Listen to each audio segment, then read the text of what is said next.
ওকে, এখন রেকর্ডিং হচ্ছে ইনশাআল্লাহ। জি স্যার, রেকর্ড হচ্ছে স্যার। ওকে, আজকে আমাদের যে লেকচার টপিক সেটা হচ্ছে অ্যাটমিক স্ট্রাকচার উপর, ঠিক আছে? দ্যাট মিন্স পরমাণু গঠন সম্পর্কে আমরা আজকে ডিসকাস করব। তো এই লেসনটা তোমাদের জন্য আরো খুব ইজি ভাবে সাজানো হয়েছে, অর্থাৎ কোশ্চেন টাইপ অ্যান্সার, মানে কোশ্চেন দেওয়া আছে তারপর অ্যান্সার দেওয়া আছে, এরকম করে আমি লেকচারগুলো সাজিয়ে রেখেছি তোমাদের সুবিধার জন্য, ঠিক আছে? তো পরমাণু গঠন সম্পর্কে কিন্তু আমরা আগে থেকে জানি যে এগুলো আমাদের 9-10 থেকে আলোচনা হয়ে আসছে এবং ব্রিফলি ডিসকাসও হয়েছে ইন্টারমিডিয়েট লেভেলে বা ডিপ্লোমা লেভেলে, যে লেভেলই বলো না কেন পরমাণু গঠনটা অনেক বেশি ইম্পর্টেন্ট, অনেক বেশি আলোচনা হয়েছে। তো আমি মনে করি সেই দিক থেকে সবার আইডিয়া আছে। তো পরমাণু গঠন দ্যাট মিন্স অ্যাটমিক স্ট্রাকচার বলতে প্রথম যে আইডিয়াটা আসে সেটা কিন্তু অনেক আগে, যে পরমাণু কি দ্বারা বা প্রত্যেকটা ম্যাটেরিয়াল কি দ্বারা গঠিত, ঠিক আছে? সেই বিষয়ে কিন্তু প্রথমে যে মতবাদটা এসেছিল সেটা হচ্ছে দিয়েছিল অ্যারিস্টটল। অ্যাকর্ডিং টু অ্যারিস্টটলের মতবাদটা কি বলছিল? মতবাদটা বলছিল যে প্রত্যেকটা বস্তু কণাকে অসংখ্য বার ভাগ করা যায়, ঠিক আছে? অর্থাৎ সেটাকে মানে ক্ষুদ্রতম অংশ বলে কোনো কথা নেই। একটা যে কোনো বস্তুকে আবার ভাগ করা যায়, আবার ভাগ করা, অসংখ্য কি ভাগ করা বিভাজ্য ক্ষমই থাকে, ঠিক আছে? দ্যাট ইজ দ্য অ্যারিস্টটলের মতবাদ। কিন্তু পরবর্তীতে ডাল্টন সাহেব বললেন যে না, এটাকে ভাঙতে ভাঙতে ভাঙতে একটা এমন একটা পর্যায়ে চলে আসবে যখন আর কোনো ক্ষুদ্র অংশ পাওয়া যাবে যেটাকে আর ভাঙা যাবে না। যে ক্ষুদ্র অংশ পাওয়া যাবে তাকে বলা হচ্ছে অ্যাটম, ঠিক আছে? সেই ডাল্টনের সেই থিওরিটিক্যাল বেসিসের উপর একটা মডেল দাঁড় করান ডাল্টন সাহেব, that is the Dalton's atomic model, ডাল্টনের পরমাণু মডেল, পরমাণু তথ্য আর কি। যেটা হচ্ছে কয়েকটা পোস্টার ছিল, অর্থাৎ এখানে কিছু স্বীকার্য ছিল। স্বীকার্যের মধ্যে প্রথমে যে কথাটা ডাল্টন সাহেব বলছিলেন যে all matter consist of individual particles called atoms, মানে প্রত্যেকটা ম্যাটার পার্টিকল থাকে যেটা কনসিস্ট করে, প্রত্যেকটা ম্যাটার মধ্যে ভাঙলে হয় ইন্ডিভিজুয়াল, অর্থাৎ নির্দিষ্ট সংখ্যক নির্দিষ্ট ইন্ডিভিজুয়াল যেটা আরেকটার সাথে ডিফার, ঠিক আছে? আরেকটা একটা পার্টিকেলের সাথে আরেকটা পার্টিকেলের কখনো মিল থাকে না, ইন্ডিভিজুয়াল পার্টিকলস পাওয়া যায় ক্ষুদ্রতম অংশ, তাকে বলা হচ্ছে অ্যাটমস, ঠিক আছে? Atoms of the same element, একই এলিমেন্টে আর সিমিলার ইন শেপ, অর্থাৎ একই রকম পদার্থের অ্যাটমগুলো একই রকম দেখতে এবং একই ম্যাসের, but different from the atoms of the other elements. কিন্তু অন্যান্য এলিমেন্টস এর অ্যাটমগুলো একটা এলিমেন্টস আর একটা এলিমেন্টস অ্যাটমের এলিমেন্টস এর সাথে মিল নেই, তারা ডিফারেন্ট। কিন্তু একই ধরনের এলিমেন্টস এর অ্যাটমগুলো একই রকম, অর্থাৎ একই পদার্থের একই মৌলিক কণার অ্যাটমগুলো একই রকম, ঠিক আছে? Atoms can not be created or destroyed. এটা ডাল্টনের কথা যে অ্যাটমকে ক্রিয়েটও করা যায় না, এটাকে ডিস্ট্রয়েডও করা যায় না, তাই individual.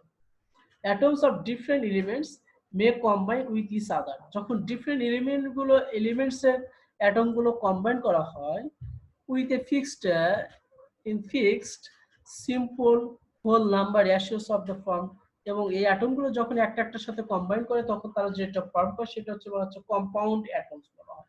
That is the atoms R molecules, যেটাকে বলা হচ্ছে কম্পাউন্ড অ্যাটম মানে হচ্ছে molecule. Atom of the same element can combine in more than one ratio to form two or more compounds. একটার সাথে একটা ওয়ান এর রেশিওর সাথে বেশি হতে পারে, মানে একটা এলিমেন্টস একটা আরেকটা এলিমেন্টস এর চারটা এরকম নিয়েও গঠন হতে পারে, ঠিক আছে? The atom is the smallest unit of matter. অ্যাটমটা হচ্ছে smallest unit of matter. Matter হচ্ছে smallest unit, সবচেয়ে ছোট ক্ষুদ্রতম অংশ। That can take part in a chemical reaction. যে অ্যাটমটা কি করতে পারে? কেমিক্যাল রিঅ্যাকশনে অংশগ্রহণ করতে পারে, ঠিক আছে? এগুলো হচ্ছে ডাল্টনের মতবাদ অনুযায়ী পরমাণু গঠন সম্পর্কে মতবাদ। এই কথাগুলো হচ্ছে টোটালি হচ্ছে থিওরিটিক্যাল চিন্তা ভাবনা, অর্থাৎ দার্শনিক চিন্তা ভাবনা, থিওরিটিক্যাল বেসিস উপর। দেয়ার ইজ নো এখানে এক্সপেরিমেন্টাল কোনো বেসিস এখানে নাই, জাস্ট চিন্তা ভাবনা করে মানুষের দার্শনিক জ্ঞান থেকে এটা বলা হয়েছে। তো প্রথম যে মডেলটা আসে এটাও অনেক আগে, 1600 খ্রিস্টাব্দ। আর যে থমসন মডেল যেটা আসে অনেক পরে, যে থমসন মডেলটা আসে বিশেষ একটা, এবং যে থমসন মডেল হচ্ছে প্রথম অ্যাটমিক মডেল, যেটা হচ্ছে এক্সপেরিমেন্টাল বেসিস উপর, অর্থাৎ পরীক্ষা নিরীক্ষা ফলাফল উপর বেসিস করে যে থমসন মডেল যেটা আবিষ্কার করেছিলেন সেটা হচ্ছে যে থমসন মডেলের যে বিষয়টা সেটা হচ্ছে যখন ইলেকট্রন আবিষ্কার হলো, ঠিক আছে? এই যে থমসন সায়েন্টিস্ট যেটা ইলেকট্রন আবিষ্কার করেন এবং ইলেকট্রন যখন আবিষ্কার হলো তখন এই ইলেকট্রন আবিষ্কারের উপর বেসিস করে তিনি একটা মডেল দাঁড় করেন, that is the J Thomson atomic model. ঠিক আছে, সেই মডেল অনুযায়ী কি বলা হচ্ছে, according to the postulates of the Thomson atomic model, Thomson sorry Thomson atomic মডেলের পোস্টুলেটস মানে হচ্ছে প্রথম কথা হচ্ছে atom resembles of share shape sphere of positive charge with electrons present inside the sir sphere. আসসালামু আলাইকুম। ওয়ালাইকুম আসসালাম। কে? কেমন আছেন স্যার? ক্লাস নেওয়া হচ্ছে। Who are you? হ্যালো, কে? ঠিক আছে, অ্যাটমের শেপটা হচ্ছে কেমন, স্ফেরিক্যাল শেপ, যেটা পজিটিভ চার্জ। দ্যাট মিন্স প্রথম কথা হলো হচ্ছে there is no space, there is no empty space in the atom. অ্যাটমের মধ্যে কোনো ফাঁকা জায়গা নেই। All the space of the atoms are filled with the positively charged lone matter, positively charged lone matter দ্বারা পরিপূর্ণ, এবং সেই ম্যাটারের স্ফেরিক্যাল শেপ অর্থাৎ গোলক আকৃতি। অ্যাটমের শেপটা হচ্ছে ফুটবল আকৃতি, যেটার মাঝে গিয়ে থাকে ইলেকট্রনগুলো অবস্থান করে। ঠিক আছে, ইলেকট্রনগুলো হচ্ছে নেগেটিভ চার্জ অর্থাৎ পজিটিভ চার্জের ভিতর নেগেটিভ চার্জগুলো ডিস্ট্রিবিউটেড করে থাকে। কেমন করে, the positive and negative charge is equal, কিন্তু পজিটিভ চার্জ আর negative charge are equal in magnitude, and therefore an atom has no charge. এবং অ্যাটমটা কি পজিটিভ এবং নেগেটিভ চার্জ ইকুয়াল হওয়ার কারণে একটাকে ক্যান্সেল আউট করে দেওয়ার কারণে টোটাল নেট চার্জ কত হয়ে যাচ্ছে, zero. That means net charge is zero as a whole and is electrically neutral. এবং এই জন্য অ্যাটমটা হচ্ছে ইলেকট্রিক্যালি একদম নিউট্রাল হয়ে যাচ্ছে। ঠিক আছে, তারপরটা কি বলছেন, Thomson's atomic model resembles a spherical palm pudding model as well as the watermelons. এটা একটা পাম পুডিং মডেল বলা হচ্ছে, দ্যাট ইজ দা ফ্রুট কেকের মতো। যেমন কেকটা ব্রেড দ্বারা তৈরি, ব্রেড গুলো হচ্ছে পজিটিভ চার্জ ম্যাটার, আর কেকের ভিতরে যে কিসমিস যেগুলো ছড়ানো ছিটানো থাকে সেগুলোকে বলা হচ্ছে ইলেকট্রনের মতো। বা এটাকে অনেক সময় ওয়াটারমেলন বলা হচ্ছে, যেমন তরমুজ মডেলও বলা যেতে পারে। যেমন তরমুজের সম্পূর্ণ জায়গাটাই তরমুজটা গোলাকার, এবং তার মধ্যে কি পজিটিভ বা লাল শ্বাস দ্বারা পরিপূর্ণ, যে লাল শ্বাসগুলো পজিটিভ ব্যাপার, এবং তার মধ্যে কি আছে কালো কালো বিচিগুলো যে আছে, দ্যাট ইজ ইলেকট্রন গুলো কনসিডার করা হচ্ছে। ঠিক আছে, এটাকে তরমুজ মডেল হিসেবে এটাকে এইভাবে বর্ণনা করা যাচ্ছে। It resembles a palm pudding because the electrons in the model look like the dry fruits embedded in a sphere of the positive charge, just like a spherical palm pudding.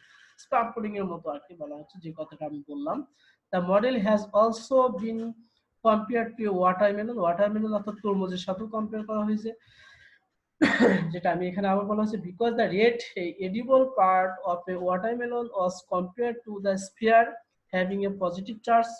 Positive লাল শ্বাসগুলোকে positive charge হিসেবে consider করা হচ্ছে, and the black seed কালো বিচিগুলোকে filling in the watermelon looking like similar to the electron inside the sphere. স্ফিয়ারের মধ্যে যেরকম ইলেকট্রনগুলো ছড়ানো ছিটানো থাকে এরকম আর কি, অর্থাৎ অ্যাটমটাকে একদম তরমুজের মতো মনে করা হচ্ছে।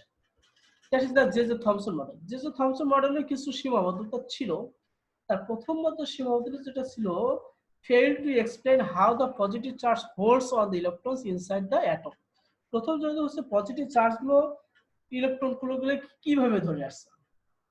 ঠিক আছে, পজিটিভ চার্জগুলো ইলেকট্রন হচ্ছে নেগেটিভ চার্জগুলোকে ইনসাইডে তাদের ভিতরে যে নেগেটিভ চার্জ আছে তাদেরকে কিভাবে ধরে রাখছে, সেটা ফার্স্ট একটা সীমাবদ্ধতা, যেটা যে থমসন মডেল এক্সপ্লেন করতে পারে। It's also failed to explain an atom's stability. অ্যাটমের যে একটা স্ট্যাবিলিটি স্থায়িত্ব আছে সেটাকে এক্সপ্লেন করতে পারে। Sorry, the theory did not mention anything about the nucleus of the atom. Rutherford যখন সাথে নিউক্লিয়াস ডিসকভার করলেন, কিন্তু যে থমসন মডেল নিউক্লিয়াস সম্পর্কে কোনো আইডিয়া দিতে পারেনি। It was unable to explain the scattering experiment of Rutherford. Rutherford যে gold foil experiment scattering experiment করছিলেন, সেই এক্সপেরিমেন্টের থেকে যে ফলাফল পাওয়া যায় সেগুলো যে থমসন মডেলের সাহায্যে ব্যাখ্যা করা সম্ভব হয় না। এই জন্য এগুলো হচ্ছে যে থমসন মডেলের কিছু সীমাবদ্ধতা। এই সীমাবদ্ধতা কাটিয়ে উঠে নতুন আরেকটা মডেল দাঁড় করানো হলো, যে মডেলটা দিলেন রাদারফোর্ডস অ্যাটমিক মডেল। এই মডেলটা তৈরি করার আগে একটা এক্সপেরিমেন্ট করা হয়, যেটা করেন হচ্ছে রাদারফোর্ডের দুজন স্টুডেন্ট, একজন হচ্ছে গাইগার আর একজন মার্সডেন। এই গাইগার এবং মার্সডেন দুজন বিখ্যাত স্টুডেন্ট রাদারফোর্ডের দুটো এক্সপেরিমেন্ট করে। সেই এক্সপেরিমেন্টটা হচ্ছে alpha particle experiment, alpha particle scattering by gold foil, স্বর্ণপাত্র উদ্বীক্ষণ পরীক্ষা। সেখানে কি করেন, একটা গোল্ড ফয়েল নিলেন, গোল্ড ফয়েল নেওয়ার পর সেখানে একটা একটা beam of alpha particle. Alpha particle গুলো কি? আলফা পার্টিকেল গুলো হচ্ছে হিলিয়াম নিউক্লিয়াস, যেটা অ্যাপারেন্টলি নিউক্লিয়াস চারটা প্রোটন বা দুইটা প্রোটন আর দুইটা নিউট্রনের কম্পোজিশন, যেটা that is the alpha particle. ঠিক আছে, হিলিয়ামের নিউক্লিয়াসে কি কি থাকে আমরা জানি, দুইটা প্রোটন আর দুইটা নিউট্রন, আর বাইরে থাকে হচ্ছে দুইটা ইলেকট্রন। ওই দুটো ইলেকট্রন বাদ দিলে যেটা থাকে, যেটা হচ্ছে that is the helium nucleus. সেই হিলিয়াম নিউক্লিয়াস থেকে বলা হচ্ছে আলফা পার্টিকেল। তো কি করলেন, ওই পরীক্ষা অনুযায়ী দেখলেন যে এই বিম অফ আলফা পার্টিকেল ফল করলেন। ঠিক আছে, এক গুচ্ছ আলফা পার্টিকেল একটা গোল্ড ফয়েল অর্থাৎ স্বর্ণ পাতির উপর একটা ফল করলেন। ফল করে দেখলেন যে অধিকাংশ আলফা পার্টিকেল গুলো স্বর্ণের পাতকে বিক্ষেপণ করে চলে যায়। ঠিক আছে, আর কিছু সংখ্যক আলফা পার্টিকেল গুলো খুব বেশি স্ক্যাটার্ড হয়ে যাচ্ছে। তার প্রায় 20,000 মধ্যে একটা আলফা পার্টিকেল ব্যাক হয়ে চলে আসে, পিছনের দিকে ব্যাক হয়ে চলে আসে। ঠিক আছে, এই সমস্ত ফলাফল উপর বেসিস করে একটা মডেল দাঁড় করালেন, that is the Rutherford's atomic model. সেই মডেল হচ্ছে কি বলতেছে, most of the mass of the atom is due to positively charged particles, letter যেটা পরবর্তীকে বলা হচ্ছে protons, concentrated at the center of the atom। মানে অ্যাটমের পজিটিভ চার্জ গুলো কোথায় থাকতেছে, অ্যাটমের সেন্টারে থাকে। যে পয়েন্টটা সেন্টারে থাকে, this point is called the nucleus, এবং সেই পয়েন্টটাকে বলা হচ্ছে nucleus of the atom, and the most of the space of the atom is empty. যেহেতু অধিকাংশ আলফা পার্টিকেল গুলো গোল্ড ফয়েল ভেদ করে চলে যাচ্ছে, তার মানে কি আলফা পার্টিকেল গুলো ফাঁকা জায়গা পেচ্ছে। ফাঁকা জায়গা যদি না পেত, তাহলে তারা কখনোই gold foil without deflection, without any scattering ছাড়া তারা কি করতো, যেতে পারতো না। এই জন্য প্রথম কথা বলছে যে আলফা পার্টিকেল গুলো গোল্ড ফয়েলের মধ্যে যাওয়ার সময় ফাঁকা জায়গা পেয়েছে। এই বেসিসের উপর রাদারফোর্ড সাহেব বললেন most of the space of the atom is MT space, অর্থাৎ অ্যাটমের ভিতরে অধিকাংশ জায়গাগুলো হচ্ছে ফাঁকা জায়গা, এবং তার সেন্টারে একটা জায়গা আছে, যে সেন্টার পয়েন্টটাতে সমস্ত পজিটিভ এবং ম্যাসগুলো কনসেন্ট্রেটেড থাকে। যে পয়েন্টটাতে কনসেন্ট্রেটেড থাকে, দ্যাট ইজ পয়েন্টটাকে বলা হচ্ছে নিউক্লিয়াস অফ দ্য অ্যাটম।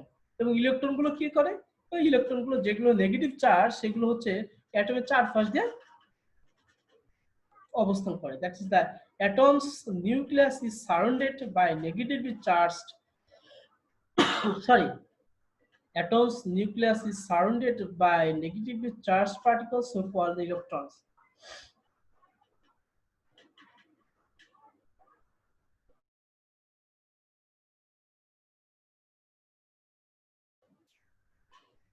কি বলছে, অ্যাটমের যে নিউক্লিয়াস আছে, সেই নিউক্লিয়াসের সারাউন্ডিং এ কি থাকে, নেগেটিভলি ইলেকট্রন থাকে, এবং সেই ইলেকট্রনগুলোকে যে নেগেটিভলি চার্জ পার্টিকেল থাকে অ্যাটমের নিউক্লিয়াসের বাইরে, তাদেরকে বলা হচ্ছে electrons. Electrons revolve around the nucleus, অর্থাৎ ইলেকট্রনগুলো নিউক্লিয়াসের চারপাশে রিভলভ করে, ঘুরে করে, ইন এ ফিক্সড সার্কুলার পাথে ঘোরে, at very high speed, অনেক স্পিডে, as like as planets revolves around the sun। যেমন প্ল্যানেটস গুলো অর্থাৎ গ্রহগুলো সূর্যের চারপাশ দিয়ে যেভাবে ঘুরতে থাকে, সেরকম ইলেকট্রনগুলো নিউক্লিয়াসের চারপাশ দিয়ে ঘুরতে থাকে। দ্যাট ইজ দ্য রাদারফোর্ডের কথাবার্তা এগুলো। তারপরে কি বলছে, the size of the nucleus of an atom is very small।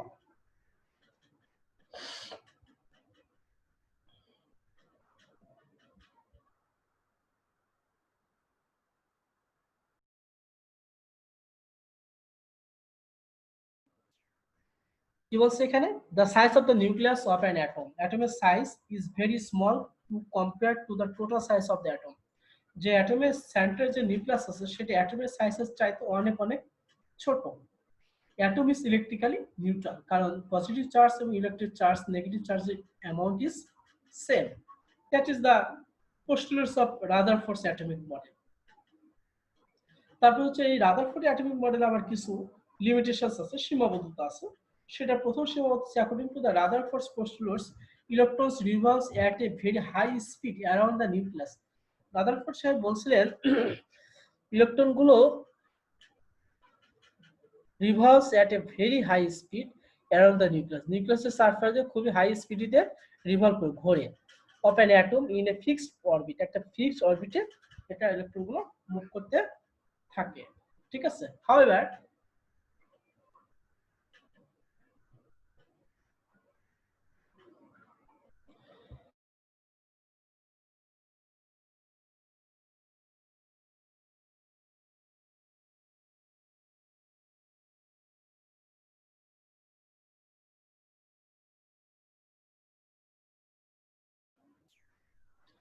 ঠিক আছে, কিন্তু দেখা গেল যে ইলেকট্রন যদি নিউক্লিয়াসের চারপাশ দিয়ে যদি রিভলভ করে ঘোরে, তাহলে এখানে একটা ম্যাক্সওয়েলের একটা এক্সপ্লেনেশন, যেটা ইলেকট্রোম্যাগনেটিক থিওরি অনুযায়ী ম্যাক্সওয়েলের যে এক্সপ্লেনেশন সেটা হচ্ছে ইলেকট্রনটি অ্যাক্সিলারেটেড হয়ে যায়। কিন্তু ম্যাক্সওয়েল যেটা বলছেন, Maxwell explain accelerated charge particle release electromagnetic radiation. তার মানে ইলেকট্রনের একটা চার্জ পার্টিকেল যেটা অ্যাক্সিলারেটেড আছে, তার মানে সেটা ইলেকট্রোম্যাগনেটিক রেডিয়েশন, তড়িৎচুম্বকীয় রশ্মি রেডিয়েট করার কথা। Therefore, electrons revolving around the nucleus will release electromagnetic radiation। তার মানে এই কথা অনুযায়ী ইলেকট্রন যে নিউক্লিয়াসের চারপাশ দিয়ে ঘোরে তারা ইলেকট্রোম্যাগনেটিক রেডিয়েশন রিলিজ করার কথা। এখন এই electromagnetic radiation will have energy from the electronic motion as a result of which the orbits will gradually shrink। তার মানে ইলেকট্রোম্যাগনেটিক রেডিয়েশন তো হচ্ছে ওয়ান টাইপ অফ এনার্জি। তার মানে ইলেকট্রন যদি অ্যাক্সিলারেটেড অবস্থায় থাকে এবং সে যদি রিভলভ করতে থাকে, তার মানে রিভলভ করার কারণে কিন্তু সে টোটালি তার এনার্জি ধীরে ধীরে গ্রাজুয়ালি তার লস করবে, এবং গ্রাজুয়ালি লস করলে সে কিন্তু আগের মতো অরবিটে এটা আর ঘুরতে পারবে না। তার মানে ফাইনালি কি হবে, সে ফাইনালি কিন্তু কলাপস করবে, অর্থাৎ নিউক্লিয়াসে চলে আসবে। আর যদি নিউক্লিয়াসে চলে আসে তাহলে নিউক্লিয়াস আর ইলেকট্রন সব এক জায়গায় চলে আসে, তারপরে অ্যাটমের স্টেবিলিটি আর এক্সপ্লেন করা সম্ভব হয় না। Rutherford's theory was incomplete because it did not mention anything about the arrangement of the electrons in the orbit। অরবিটে কথা বলছে, আবার ইলেকট্রনগুলো অরবিটে কেমন ভাবে থাকবে, কত দূর দিয়ে থাকবে, কত কাছে থাকবে, এইগুলো বা কিভাবে থাকবে, কত অরবিটে কোন অরবিটে কতগুলো থাকবে, এগুলো বিষয়ে কোনো আইডিয়া দেওয়া হয়নি। এজন্য এটা হচ্ছে তাদের রাদারফোর্ড অ্যাটমিক মডেলের কিছু সীমাবদ্ধতা। এই সকল সীমাবদ্ধতা কাটিয়ে উঠিয়ে সায়েন্টিস্ট বোর সাহেব আর একটা মডেল ড্র করলেন, যে মডেলটাকে বলা হচ্ছে বোরস অ্যাটমিক মডেল। কিন্তু রাদারফোর্ড অ্যাটমিক মডেলের অন্যতম একটা আবিষ্কার ছিল, সেটা হচ্ছে নিউক্লিয়াস। বোর অ্যাটমিক মডেলের নিউক্লিয়াসের কথা প্রথম বলা হয়েছে, উনি প্রথমেই বলে দিচ্ছেন according to Bohr's theory electrons revolves in a definite circular orbit. ইলেকট্রনগুলো নিউক্লিয়াসের চারপাশ দিয়ে ঘুরবে, কিন্তু সব পথে ঘুরবে না। ইলেকট্রনের নিউক্লিয়াসের চারপাশ দিয়ে অসংখ্য হাজার হাজার লক্ষ লক্ষ পাথ থাকতে পারে, কিন্তু সব পথে ঘুরবে না। কিছু কিছু নির্দিষ্ট সংখ্যক সার্কুলার অরবিটে ঘুরবে। দা নিউক্লিয়াসের চারপাশে কিছু নির্দিষ্ট সংখ্যক সার্কুলার অরবিটে ঘুরবে।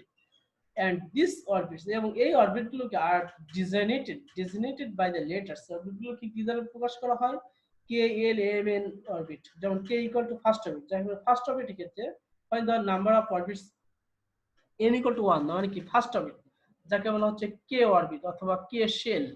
when n equal to 2, that means the second orbit, that is the L shell. when n equal to 3, that is the third orbit, that is the M shell. when n equal to 4, that is the fourth orbit, that is the N shell। এভাবে চলবে, K L M N O P, এভাবে চলতে থাকবে। ঠিক আছে, as long as the electrons revolves in a particular orbit, electron কি করে, যখন একটা পার্টিকুলার অরবিটে থাকবে, they can neither gain energy, তখন তারা কোনো এনার্জি লসও করবে না এবং এনার্জি কোনো গেইনও করবে না। অর্থাৎ একটা পার্টিকুলার অরবিটে যখন ইলেকট্রন থাকবে তখন ইলেকট্রনটা কোনো এনার্জি লস করবে না, কোনো প্রকার এনার্জি গেইনও করবে না।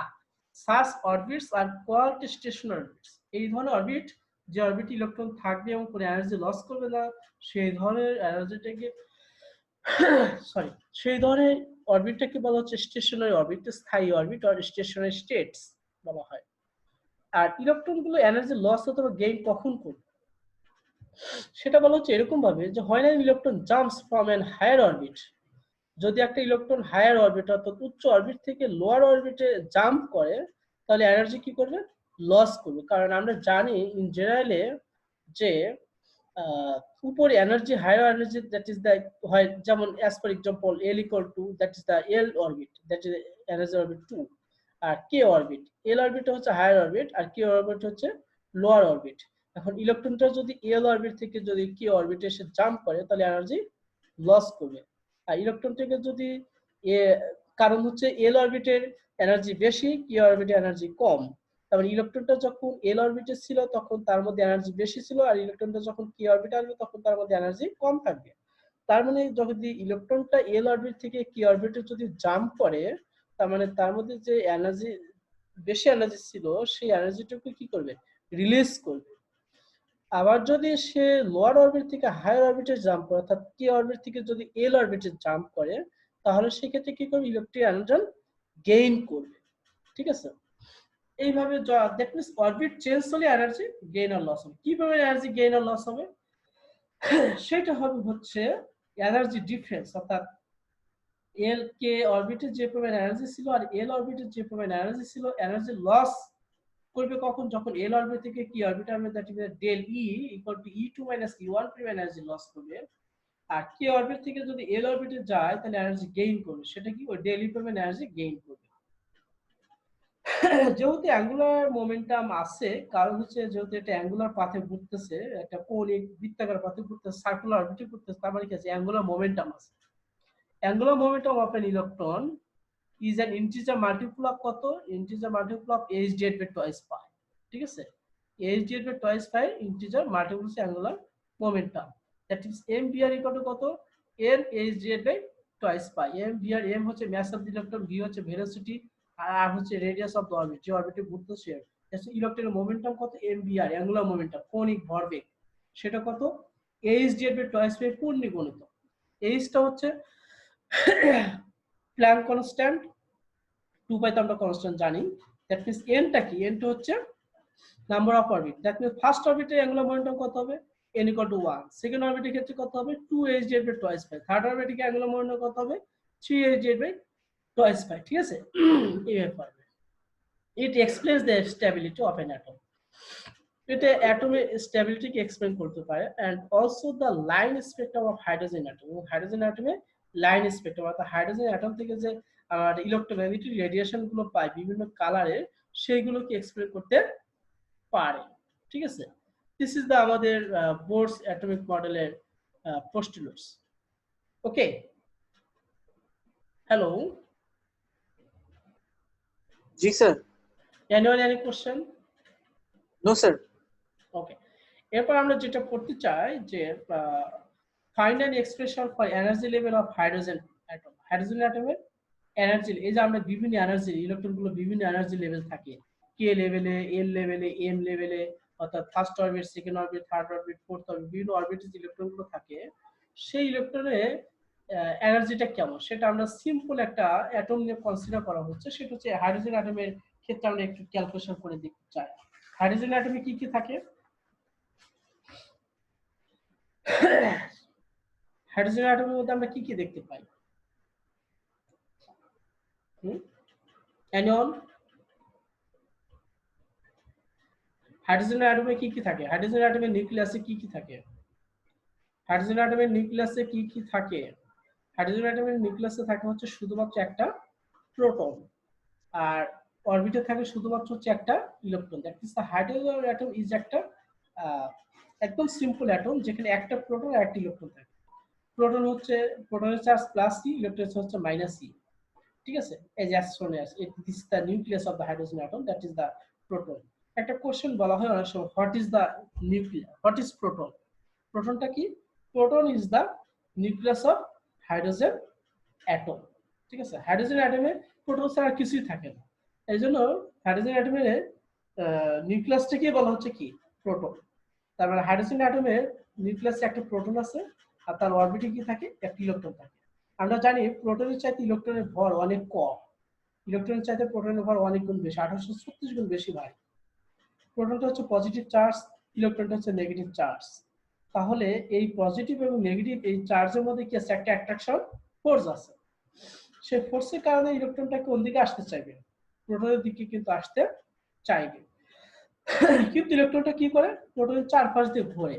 কিভাবে ঘোরে, এখানে দুইটা ফোর্স কাজ করে, একটা হচ্ছে ইলেকট্রোস্ট্যাটিক পজিটিভ ফোর্স, আর একটা হচ্ছে আরেকটা ফোর্স এখানে ক্রিয়েট হয় ইলেকট্রোস্ট্যাটিক অ্যাট্রাকটিভ ফোর্স। সেটা কি, প্রোটন হচ্ছে পজিটিভ চার্জ, ইলেকট্রন হচ্ছে নেগেটিভ চার্জ। এই প্রোটনটা ইলেকট্রনটাকে অ্যাট্রাকশন করে, অ্যাট্রাকটিভ ফোর্স। আর একটা ফোর্স আছে যেটা হচ্ছে নিউক্লিয়ার ইলেকট্রন, যখন ইলেকট্রন নিউক্লিয়াসের চারপাশে ঘোরে, সরি, এই ইলেকট্রন রোটেশন করার কারণে, নিউক্লিয়াসের চারপাশে রোটেট করার কারণে একটা ফোর্স ক্রিয়েট হয়, যে ফোর্স হচ্ছে আউট অফ ডিরেকশন, বাইরের দিকে। ঠিক আছে, সেটা হচ্ছে centrifugal force, that is the কেন্দ্র বিমুখী ফোর্স। এই দুটো ফোর্স যখন ইকুয়াল হয় তখন ইলেকট্রন ভিতরের দিকেও আসে না, বাইরের দিকে আসে না, একটা পার্টিকুলার পথে সে মুভ করতে পারে। দ্যাট ইজ এখানে বলা হচ্ছে ইলেকট্রোস্ট্যাটিক অ্যাট্রাকটিভ ফোর্স। তাহলে আমরা কনসিডার করলাম যে let us consider an electron of mass m ভরে একটা electron moves around a nucleus of hydrogen atom. Hydrogen অ্যাটমের নিউক্লিয়াসের চারপাশ দিয়ে ঘুরছে, ঠিক আছে, in a circular orbit of radius r। Circular অরবিটের রেডিয়াসটা হচ্ছে r, আর রেডিয়াসে সার্কুলার অরবিটে ঘুরছে with a velocity v। That means electrostatic ফোর্সটা কত, ইলেকট্রনের চার্জ আর পজিটিভ আর প্রোটনের চার্জ সমান, এবং এদের মধ্যে একটা ইলেকট্রোস্ট্যাটিক কুলম্ব ফোর্স আছে, সেটা হচ্ছে অ্যাট্রাকটিভ ফোর্স। এই ফোর্সটা কত, অ্যাকর্ডিং টু কুলম্বস ল, সেটা হচ্ছে F ইকুয়াল টু কত, 1 divide by 4 pi epsilon naught E square divide by R square. Q1 Q2, Q1 হচ্ছে E আর Q2 হচ্ছে E, তার মানে E into E E square, distance কত r, that means r square, that is the coulomb force. এই ফোর্সটা হচ্ছে attractive force.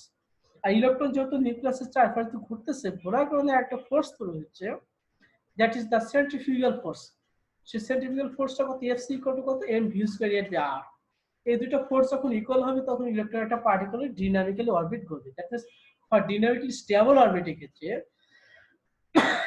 Sorry কি হবে, Fc equal to Fe। Okay, Fc equal to Fe। Fc টা কত, m v square divide by r, আর Fe equal to কত, e square divide by 4 pi epsilon naught r square. তার মানে এখানে আমরা v স্কয়ার ইকুয়াল টু কত, এই নিচে আর একটা ক্যান্সেল আউট হয়ে যাবে, আর এখানে m টা নিচে চলে আসবে। That means v square equal to যেটা লেখা যায় e square divide by 4 pi epsilon naught m r। ঠিক আছে, this is the expression for v square, অর্থাৎ ভেলোসিটি স্কয়ার। তার মানে ইলেকট্রনের ক্ষেত্রে দুইটা বিষয় আছে, একটা হচ্ছে সে মুভ করতেছে, মুভ করার জন্য তার গতিশীল আছে, গতিশীল থাকার কারণে তার মধ্যে কিছু এনার্জি আছে, that is the kinetic energy. তার মানে kinetic energy of the electron কত, হাফ এম ভি স্কয়ার। তার মানে কাইনেটিক এনার্জি ইকুয়াল টু কত, half M V square. M তো আমরা জানি, ভি স্কয়ার ইকুয়াল টু কত, E square divide by 4 pi আছে। এটা যদি আমরা ইকুয়েশন 3 নম্বর যদি আমরা এখানে ইউজ করি, তার মানে আমাদের কাইনেটিক এনার্জি ইকুয়াল টু কত দাঁড়ায়, এই 2 into 4, that means E square divide by কত আসে, 8 পাই এপসিলন নট r। আর এই m আর নিচে একটা m ক্যান্সেল আউট হয়ে যায়, দ্যাট মিন্স দা ফাইনালে থাকে kinetic energy equal to E square divide by 8 pi epsilon naught r। আর electrostatic potential energy of the electron, এখানে ইলেকট্রোস্ট্যাটিক পটেনশিয়াল এনার্জি কত, ইউনিট চার্জের জন্য না লিখে আমরা ইলেকট্রোস্ট্যাটিক পটেনশিয়াল এনার্জি টোটাল হচ্ছে minus E square divide by 4 pi epsilon naught r। তাহলে টোটাল এনার্জি কত, kinetic energy plus potential energy. Kinetic energy কত, এই যেখানে আছে, that is the E square divide by 8 pi epsilon naught r। আর potential energy একটা minus sign আছে, that means plus minus minus E square divide by 4 pi epsilon naught r। এখান থেকে calculation করলে ই কত কত বের হয়, minus E square divide by 4 pi epsilon naught r। এখানে একটা minus sign, total energy E, total energy negative. তার মানে কি, সরি, টোটাল এনার্জি নেগেটিভ হওয়ার মিনিং হলো ইলেকট্রনটা নিউক্লিয়াসের সাথে বাউন্ডেড হয়ে আছে। ঠিক আছে, electron is bounded with the nucleus. এখন বোর মডেল অনুযায়ী আমরা কি জানি, বোর মডেল অনুযায়ী হচ্ছে M V R equal to N S Z টয়টা। That means for nth orbit m vn rn, rn হচ্ছে n of the radius of the nth orbit, আর vn হচ্ছে velocity of the electron in the nth orbit। nth orbit যদি থাকে তাহলে ইলেকট্রনের velocity হচ্ছে vn। তাহলে angular momentum equal to m v r equal to কত, n s d by twice pi. সেটা আমরা বোর্ড পোস্টুলেটস আমরা জানি, সেটা আমরা এখানে ইউজ করলাম।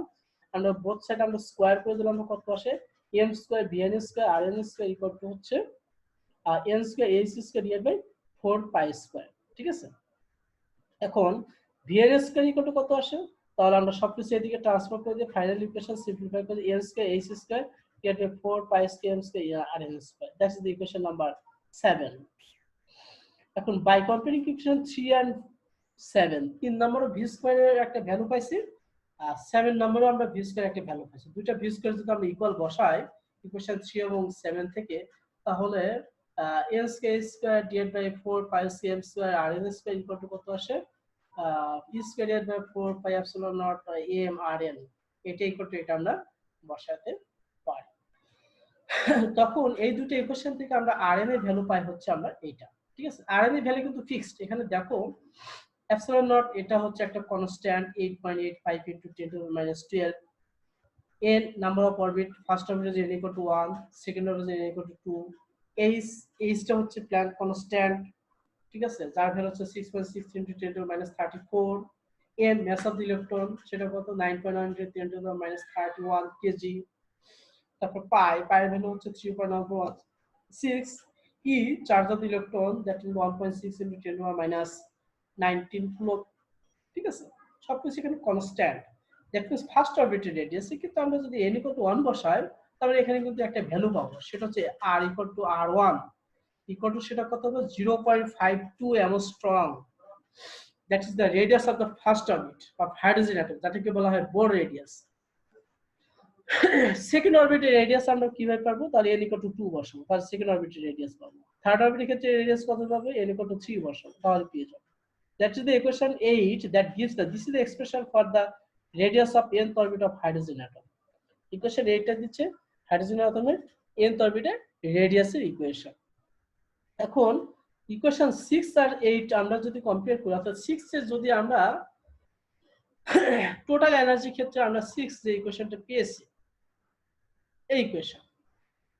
এই ইকুয়েশনের ক্ষেত্রে আমরা rn এর এই r এর ভ্যালুটা যদি 8 থেকে যদি আমরা এখানে বসাই তাহলে আমরা e দেখতে পাই, this the এর ভ্যালু হয় 8 নম্বর ইকুয়েশনটা 6 নম্বর ইকুয়েশনে বসালে আমরা পাই en = this value.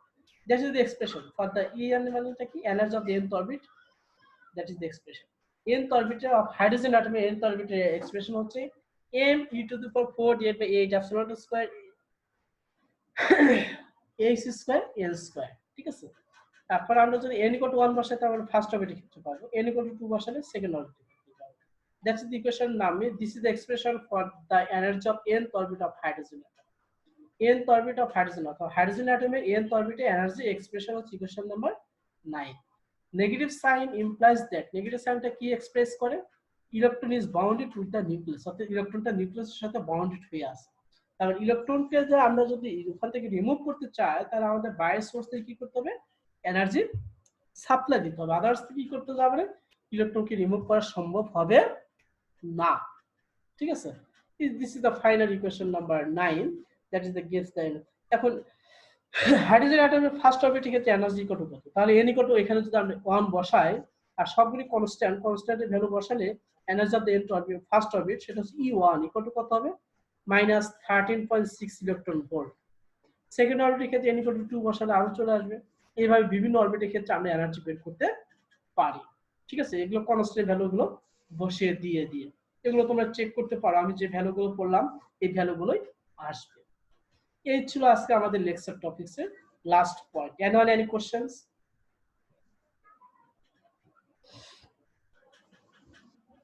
কার কোনো কোশ্চেন থাকলে বলতে পারো। No, sir. Question answer.